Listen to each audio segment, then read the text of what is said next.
হাশেম বয়াতি, জালাল কাসাইবের গান, এই সমস্ত গান হইল নিগুড় তত্ত্বের গান। এই গান বাবু সুনীল কর্মকার উনি গাইছে সারা জীবন। উনি আপনার যেভাবে এই গান গাইছে, বাংলাদেশও জালাল কাসাইবের গান এত সুন্দর এত শুদ্ধ ভাষায় কেউ গাইছে না। আর আমি তো আপনার গানের বুঝি না।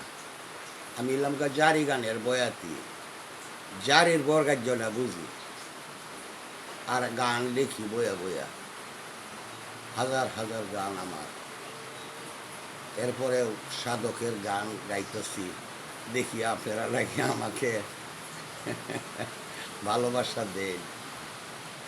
ভালোবাসার আশা, ভালোবাসা কিন্তু অসীম। এই অসীমকে সসীমে পরিণত করতে নাই। ভালোবাসবেন, ভালোবাসা দিবেন, ভালোবাসা পাইবেন। আর আমি মোবাইলও চালাইতাম পারি না। আমি এই যে গান গাইতেছি, নাতিরায় দৌড়ে রাখে আর আমি গাই, খেলা সারে।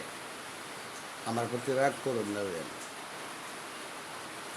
আজব কথা শুনে এলাম রে চীন শহর ময়দানে,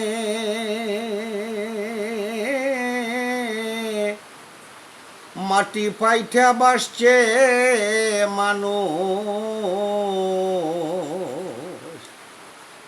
কেউ না তারে চিনে গো। আজব কথা শুনে এলাম গো,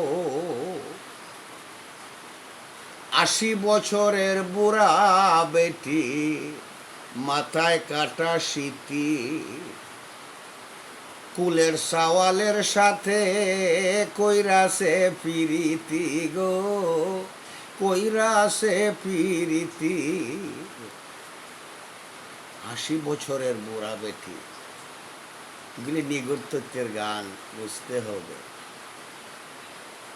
চোর গেছিল চুরি করতে, মালিক পড়ছে ধরা, হাইকোর্টেতে বিচার করে হাকিম 3 জন মরা গো, হাকিম 3 জন মরা। ওইটা ওই যে আপনার মিলনের মধ্যে বলছে, আপনি চোর চুরি হত্যার জায়গায় লাইন পরে মালিক গিয়ে ধরা করিয়াছে গা। এই জায়গাটা চোর গেছিল চুরি করতে, মালিক পড়ছে ধরা, হাইকোর্টেতে বিচার করে হাকিম 3 জন মরা। এই গান জালাল কাসাইব লেখছে। উনি জলের নিচে আগুন জ্বলছে, লাগছে দৌড়া দৌড়ি, বাপের বিয়ার তারিখ আনতে চলে যায় মামার বাড়ি গো। আজব কথা শুনে এলাম গো, চীন শহর ময়দানে মাটি পাইটা বাসছে মানুষ, কেউ না তারে চিনে গো। আজব কথা শুনে এলাম গো, আজব কথা শুনে এলাম গো।